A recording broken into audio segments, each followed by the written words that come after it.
Hello students, you're welcome to the channel. I'm Matt Sova. Please do well to subscribe to the channel. Thank you very much. Today we are moving on to variation. Variation.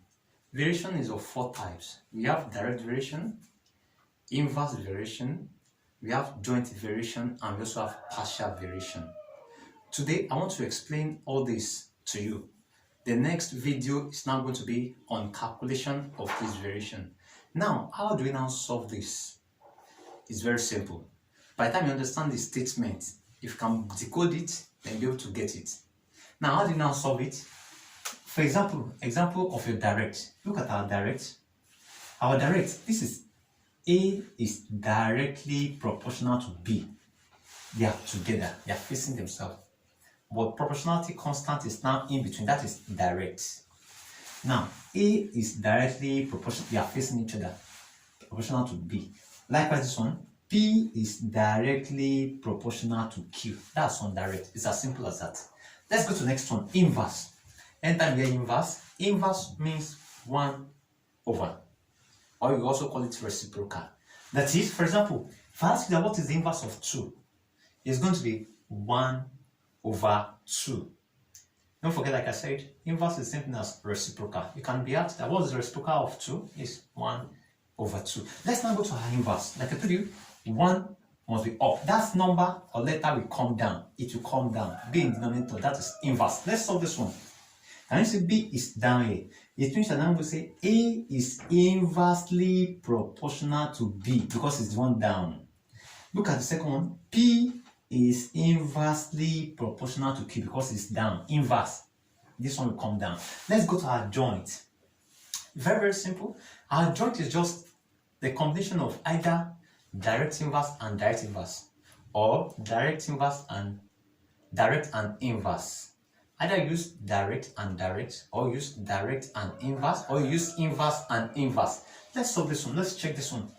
You can see we don't have any number, we don't have any letter down. It means we don't have inverse here. Let's now say this one together. This A is directly proportional to B and directly proportional to C. That's all. You're true because we have two things here. Let's solve this one together. It means A, can you see this one is, they are both facing the same way. That's direct, but this one is down.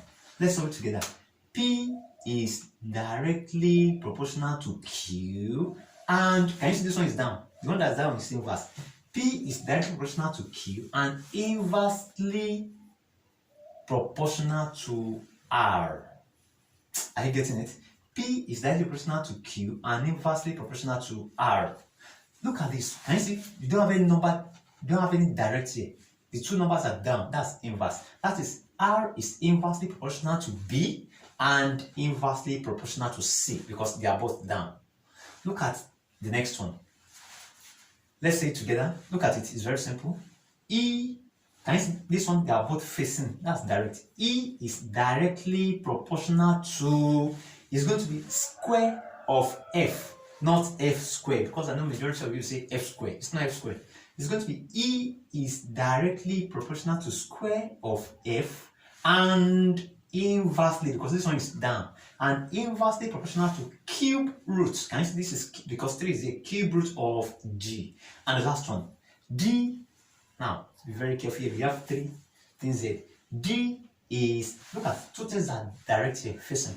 D is directly proportional to square of E and directly proportional to cube of F and inversely, because it's down, inversely proportional to square root of G. That's all. So by the time you know how to write it like this, then the calculation will be very easy for you. The next video will be on calculation of variation, and this is going to be a game task. Please, in the comment section, write out this in statement. This or this. I'm so sure you can see. So that we can move on to the next calculation. Thank you very much for watching. Please subscribe. Bye. Take care of yourself.